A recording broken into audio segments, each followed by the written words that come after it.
એટલે એ વિશે પણ કોઈ અફસોસ નથી. પણ એવી મને ચોક્કસ ખબર છે કે ચિત્રલેખાની હમણાં એક અમારી મીટ હતી રાજકોટમાં, અને કોઈક ભાઈએ ઊભા થઈને એવું કહ્યું, આ ગયા વખતના ચિત્રલેખામાં જ છે, હું તો હતી જ નહીં કાર્યક્રમમાં, પણ એક ભાઈએ ઊભા થઈને કહ્યું કે કાજલ ઓઝા વૈદ સુરુચિપૂર્ણ નથી લખતા, અમને વાંધો છે એમના અમુક લખાણ વિશે. અને ઓડિયન્સમાં બેઠેલા લોકોએ મારી ગેરહાજરીમાં ઊભા થઈને વકીલાત કરીને કહ્યું કે બેસી જાઓ, એ બધું કંઈ છે નહીં, અમને તો ગમે છે. બહેનોએ પણ અગત્યની વાત એ છે કે મારા વાચકે મને ખૂબ ચાહી છે, અને હું માનું છું કે બક્ષી કહેતા હતા એ બહુ સાચી વાત છે કે વાચક ચાહે ને એ લેખક કદાચ બહુ લાંબુ જીવે છે, એના મરી ગયા પછી પણ જીવે છે.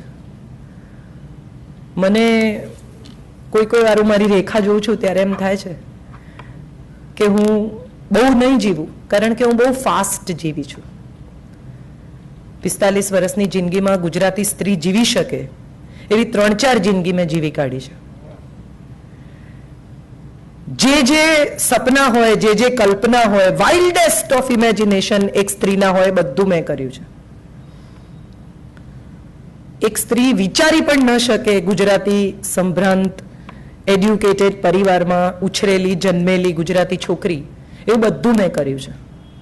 અને કદાચ એ જ એક નાગર યસ, પણ એનો આનંદ છે. ફુલેસ્ટ જીવી છું. એટલે હમણાં આ ક્ષણે પણ મારે શ્વાસ બંધ કરવા ના આવે તો ચિત્રલેખાની નવલકથા અધૂરી છે, એ સિવાય કોઈ અફસોસ નથી. અને હું સુરતથી આવતી હતી, અમારા 75 વર્ષનો કાર્યક્રમ હતો, ત્યારે ભરતભાઈએ ટેક્સી વાળાને કહેલું કે इसको संभाल के लेके जाना, आगे की नॉवेल हम लोगों को मालूम नहीं है. હું મારા એડિટર સાથે પણ આગલું ચેપ્ટર શેર નથી કરતી, અને એવી એ મને છૂટ આપે છે. વાહ, હવે આવે.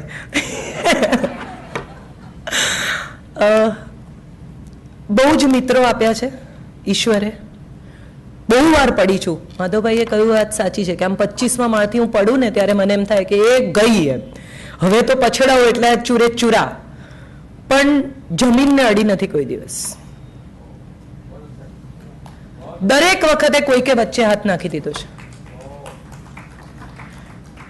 ક્યાંકથી ને ક્યાંકથી કોઈક ને કોઈક એક માણસ એવો આવી ગયો છે કે જેણે મને પડતી અટકાવી લીધી છે. અમેરિકામાં જે લોકો યુનિવર્સલ સ્ટુડિયોની રાઇડમાં બેઠા હશે એમને કદાચ ખબર હશે કે તમને બેઠા પછી એક એવી રિયલાઇઝેશન થાય કે હવે ગયા એમ. પણ એ દરેક વખતે તમને એક એવી 3D ઇમેજિનેશન આવે ને તમને કોઈક હાથ પકડીને બહાર કાઢે, તમને એવી ફીલ આવે કે તમને કોઈ પકડે છે. એવી ફીલ મેં હંમેશા ફીલ કરી છે. નિસર્ગ, વિવેક, વત્સલ, અખિલ કેનેડા છે, અનેક મિત્રો એવા છે. અને મજાની વાત એ છે કે મારા પુરુષ મિત્રો થોડા વધારે છે, અથવા પુરુષ મિત્રો જ છે, 1-2 બહેનપણીઓ છે. નિસર્ગની પત્ની હિના અહીંયા છે, શિલ્પા અહીંયા છે, અને એ લોકોએ કોઈ દિવસ ક્યારેય મને એવું નથી પૂછ્યું કે તેન વિવેકે શું વાત કરી, ક્યાં ગયા હતા, શું કરતા હતા. એટલે એમનો પણ બહુ આભાર છે કે આવા મિત્રોને ટકવા દીધા છે. બાકી સામાન્ય રીતે એવું થતું હોય છે કે પત્ની આવે એટલે જૂના મિત્ર સાથેની મિત્રતા તમારી, ખાસ કરીને તમે સ્ત્રી હો એટલા જ ગુના હેઠળ તોડી નાખવી પડે, જે તો પાછું તમે પસંદ કર્યું જ નહોતું. પણ એવું થયું નથી, બલકે મિત્રોની પત્નીઓએ પણ એટલા જ વહાલથી સ્વીકારી છે. અને એવી ક્યારેક તો સ્થિતિ થઈ છે કે મિત્રોની પત્નીઓ સાથે વધારે અંગત વાત કરું, અને બહુ સુંદર સંબંધો કેળવી શકાયા છે. તારા ચહેરાની લગોલગ એક એવું કામ હતું કે જે ઓડિયો બુક તરીકે અમે પ્રકાશિત કર્યું, અને એવું નક્કી હતું કે દુનિયામાં જ્યારે પણ આ ઓડિયો બુક પ્રકાશિત થશે ત્યારે હું નિસર્ગને અખિલ કરીશું. અખિલ કેનેડાથી અહીંયા આવ્યો સ્પેશિયલી રેકોર્ડ કરવા, અને અમે રેકોર્ડ કરી. અત્યારે બહુ જ પોપ્યુલર છે ઓડિયો બુક તારા ચહેરાની લગોલગ. બહુ બધું એવું જિંદગીમાં આમ વિચારવું, મેં એવું કઈ તૈયારી નહોતી કરી. મેં એવું વિચારેલું કે હું શું કહીશ, મારી પાસે કહેવા જેવું ઘણું છે અને નહીં કહેવા જેવું તો ઘણું છે, પણ એ બધાની વચ્ચે એવું કહી શકું કે જે જીવી છું એનો મને બહુ સંતોષ છે. I have chosen without regrets. કોઈ અફસોસ વગરની પસંદગી છે બધી જ. પસંદગી કર્યા પછી નથી પસ્તાઈ કોઈ દિવસ. મને જે કરવું હતું એ કરવા દીધું છે. એવા મા બાપ મળ્યા, મારા પપ્પા ગુજરી ગયા ત્યારે મારી મમ્મી સવારે 5 વાગે ફોન આવ્યો કે એમના શ્વાસ રૂંધાય છે ને હવે તમે કહો તો વેન્ટિલેટર પર મૂકીએ. એટલે મેં મમ્મીને પૂછ્યું કે વેન્ટિલેટર પર રાખવા છે? ક્યારેક તો બંધ કરવું જ પડશે ને આપણે જ નક્કી કરવું પડશે. એટલે મમ્મીએ કહ્યું કે તું જે નક્કી કરે તે મને મંજૂર છે. એ પછી એમને ફૂલ ન ચડાવવા, એમને બહારના કપડાં કોરા ન પહેરાવવા, જમીન પર ન સુવડાવવા, આ બધા જ નિર્ણયો મારા હતા. ઘરમાં જ ખીચડી થશે ને બહારથી ખાવાનું નહીં આવે. હું જાતે સ્મશાન જઈશ અને હું જ પહેલી એમની અર્થી લઈને જઈશ. આ બધા જ નિર્ણયો મારા હતા અને એમાં કોઈ દિવસ મારી મમ્મીએ ક્યાંય વાંધો નથી ઉઠાવ્યો. હું ઘણીવાર એના પર ગુસ્સે થાઉં ત્યારે કહું છું કે મોંજી રુદરની વાત ના કર, પણ ત્યારે હવે અત્યારે અહીંયા બોલું છું ત્યારે સમજાય છે કે આ જ મોંજી રુદરના અંશ હશે કે એણે મને બધું જ કરવા દીધું. કોઈ સમસ્યા ક્યારેય મારી સાથે ઊભી નથી કરી એણે. એ મે બી એનો બહુ મોટો ફાળો છે મારા ગ્રોથમાં. હું જે કંઈ છું ને જ્યાં ઊભી છું ત્યાં સુધી પહોંચવા માટે બહુ લાંબી મજલ કાપી છે, એવું મારે સ્વીકારવું જોઈએ. બહુ પગ છોલાયા છે, બહુ તકલીફ થઈ છે, 2 વાર આપઘાત કરવાનો પ્રયાસ કર્યો છે. ઓલમોસ્ટ દરવાજા ઠોકીને પાછી આવી, એણે ખોલ્યા નહીં એટલે એણે કહ્યું કે જાઓ અત્યારે શું છે અહીંયા, એટલે હું પાછી આવી. પણ બાકી આમ જોવા જાઓ તો એકંદરે મજા છે. બહુ ફરિયાદ નથી જિંદગી વિશે. જે મળ્યું છે એનો બહુ જ સંતોષ. જે પામી છું, સર્જક નથી ને લેખક છું એ વાતનો પણ. અને છેલ્લે એક બીજી વાત, માધવભાઈએ જે કહ્યું કે કવિતા તરફ ધ્યાન ઓછું અપાયું છે. કવિતા લગભગ 180 લખેલી તૈયાર છે, છપાવતી નથી કેમ કે ડરું છું. મને શોભિતે એકવાર કહેલું કે તું ગુજરાતીનું સારું ઈચ્છે છે ને, તને એવું લાગે છે ને કે ગુજરાતીનું ભલું થવું જોઈએ.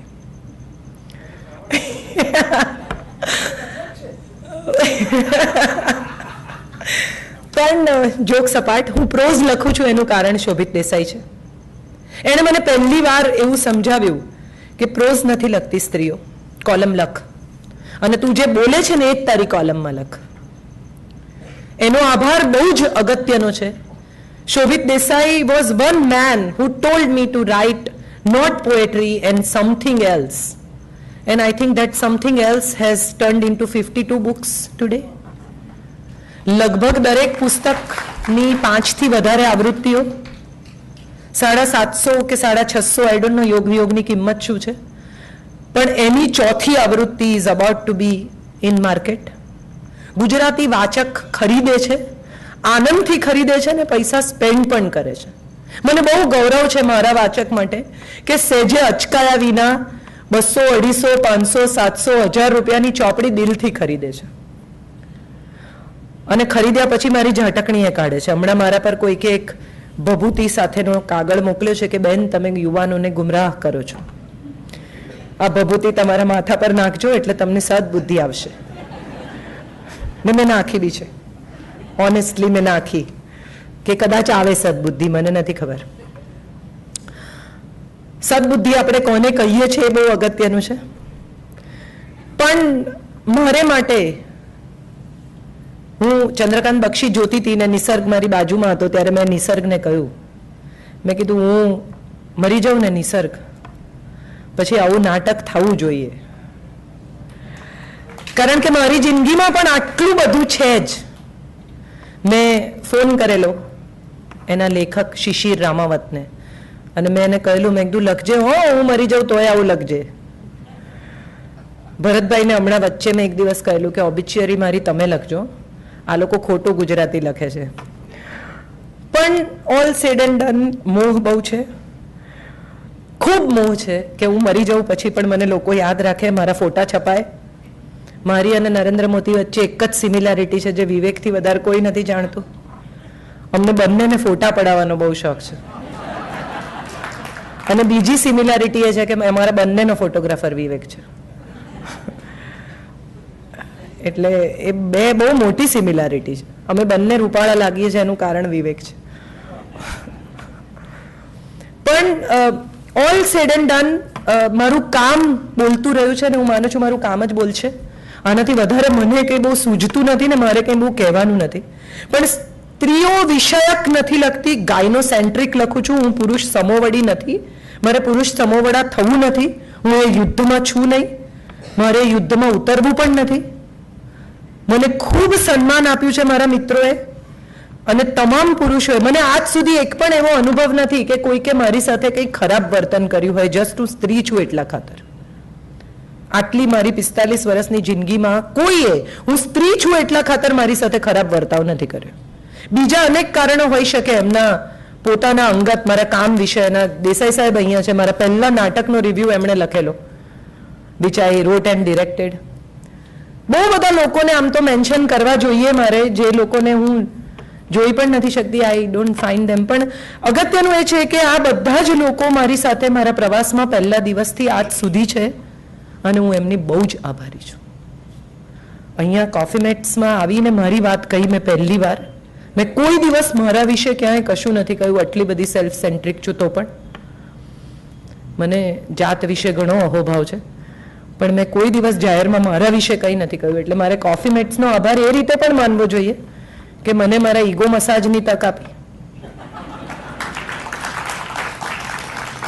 આટલો બધો ઈગો પંપાળવાની તક ક્યાં મળે? મેં આટલું અદ્ભુત લખ્યું, મેં આટલું કામ કર્યું, હું આમ, કેટલી બધી મજા મને આવી. So for me also it is an interesting experience to talk about myself. હું વારે વારે હવે બોલીશ. મજા આવી મને. એટલે કહે છે કે શરીરમાં એક સિરોટિનિન નામનું લેવલ હોય છે, એ તમને આનંદ થાય ત્યારે અમુક જગ્યા નોંધી લે. એટલે મારું સિરોટિનિન નોંધાઈ ગયું છે. મને આ બોલવાની ઘણી મજા આવે છે. એટલે હવે હું વારંવાર મારા વિશે બોલીશ એવું મને લાગે છે. પણ હવે આપ પૂછી શકો છો. આઈ થિંક મારે જે કહેવાનું હતું એ આટલું જ હતું, આનાથી વધારે કંઈ. How sweet. પણ કોઈને કંઈ પણ પૂછવું હોય તો ફીલ ફ્રી, કંઈ પણ મારા અંગત જીવનથી શરૂ કરીને કંઈ પણ પૂછી શકો છો. આ ખુલ્લો મંચ છે અને તમામ વાચકોને સંપૂર્ણ છૂટ છે કંઈ પણ પૂછવાની.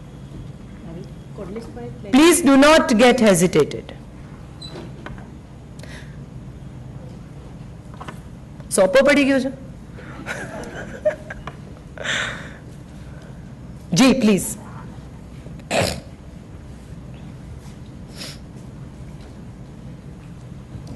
નથી આ રોજિંદી કોલમમાં શિખંડીનું રિસર્ચ તૈયાર છે, મંદોદરીનું રિસર્ચ તૈયાર છે, પણ બેસીને પેન ડાઉન કરી શકતી નથી.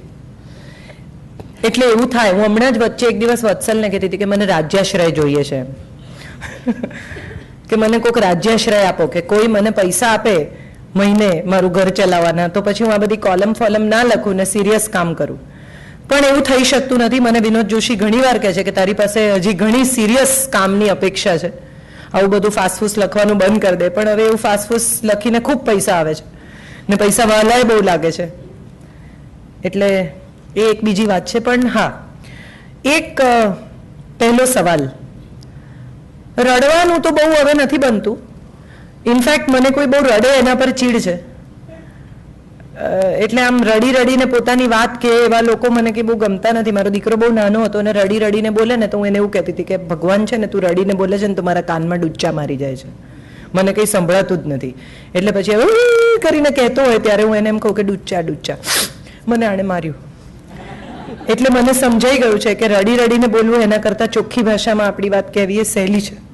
પણ હા, એવા મિત્રો છે મારી પાસે કે જેમણે મને ભયાનક રડતી જોઈ છે, ખરાબ સ્થિતિમાં જોઈ છે. પણ હું એવું હવે માનું છું કે એને માટે હું જ જવાબદાર છું. એના માટે કોઈ બીજાને માથે દોષનો ટોપલો ઓઢાડવો બહુ કારણભૂત નથી. કારણ કે દરેક આ દુનિયાનો દરેક માણસ, એડલ્ટ સ્પેશિયલી, જે કરતો હોય છે ને એની એને ખબર જ હોય છે કે હું જે કરું છું ને એનું આ પરિણામ છે. પણ આપણે પરિણામ તરફ આંખો બંધ કરી અને આપણને એમ છે કે આપણે ધાર્યું પરિણામ લાવીશું, પણ એ ધાર્યું પરિણામ આવતું નથી. માટે આપણે બધા રડીએ છીએ કારણ કે આપણે ધારેલું કંઈક બીજું. પણ હવે એ ધારેલું ના થયું તો કંઈ નહીં, ચલો આગળ બીજું કંઈ હશે. મને હંમેશા એવું લાગ્યું છે કે આગળ પ્રવાસ અને પ્રયાસ આ બે જ આપણા હાથમાં છે. આ સિવાયનું કશું આપણા હાથમાં જ નથી. ધમ પછાડા કરવાથી આપણે ઈચ્છિત વસ્તુ મેળવી જ લઈશું એવી માન્યતાથી વધારે મૂર્ખામી બીજી કોઈ નથી.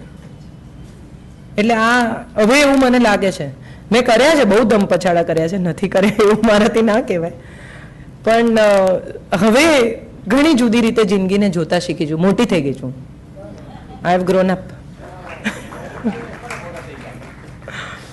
જી હા, મારો પ્રશ્ન છે કે તમે આટલું બધું તાત્રુષ્ય લખો છો, હાજી, તો એમાં તમારો પોતાનો અનુભવ હોય છે? શેના વિશે લખું છું? સોરી, શેના પછી પ્રેરણા હોય છે? શેના વિશે? આપનો સવાલ હું બરાબર સમજી.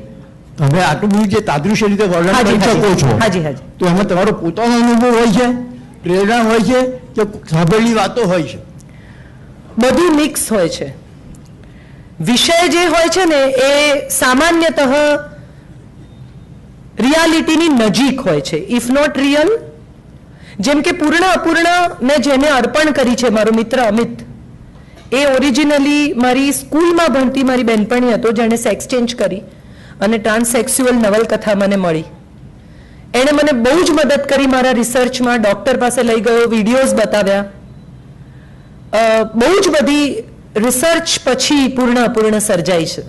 બાયપોલર મૂડ સ્વિંગની જે નવલકથા છે દરિયો એક તરસનો, એ એવી એક એક્ટ્રેસને હું બહુ નજીકથી ઓળખું છું કે જે બાયપોલર મૂડ સ્વિંગનો ભયાનક શિકાર છે, બહુ મોટી એક્ટ્રેસ છે. એટલે એવા ઘણા લોકો છે કે જે મૂળ બીજ મને ક્યાંકથી મળે, પછી બાકીનું હું કરી લઉં.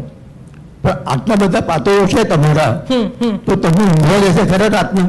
હો, મારે ઘરે 9:45 વાગે ફોન કરનારને પસ્તાવો થાય, મારા મિત્રો જાણે છે. હું 9:45 અને 10 ની વચ્ચે ઊંઘી જાઉં છું અને 7 વાગ્યા પહેલા ઉઠતી નથી. હજી તો ટચવુડ ઊંઘું છું બહુ દિલથી, કોઈ પ્રશ્ન નથી. એનો અર્થ એ છે કે તમે સાચું જીવો છો? એ નથી ખબર. જી, આપ કઈ પૂછતા હતા? એક સેકન્ડ બેટા. જી, you can be loud enough, હું સાંભળી શકીશ. લેખક એટલે નિરાશ વ્યક્તિમાં આશા જન્માવે. તમને 2 વખત આપઘાત કરવાનો વિચાર આવ્યો, કારણ શું? કારણ કે ત્યારે લેખક નહોતી.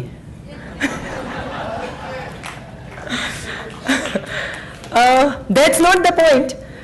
ધ પોઈન્ટ ઇઝ 2 વખત આપઘાત કરવાનો વિચાર આવ્યો કારણ કે ધાર્યું પરિણામ ના મળ્યું. મેં જે ધારેલું એવું ના થયું મારી જિંદગીમાં, એટલે મેં નક્કી કર્યું કે હવે આપણે આ જિંદગી નકામી છે. આપણું ધાર્યું પાસા પોબાર ના પડે તો કરવાનું શું લાઈફનું. પણ ધીરે ધીરે એવું ડેફિનેટલી સમજાયું કે બધાના કहीं किसी को मुकम्मल जहां नहीं मिलता, कभी जमी तो कभी आसमान नहीं मिलता. બધાને કંઈક ને કંઈક તો ખૂટે જ છે. એટલે થોડા હે થોડે કી જરૂરત હે, ચલો લેટ્સ વર્ક. મેમ, હાજી, તમે તમારા પાત્રોને યંગ હા. એજમાં મારો છો કેમ? જીવ કેમ ચાલે છે તમારો?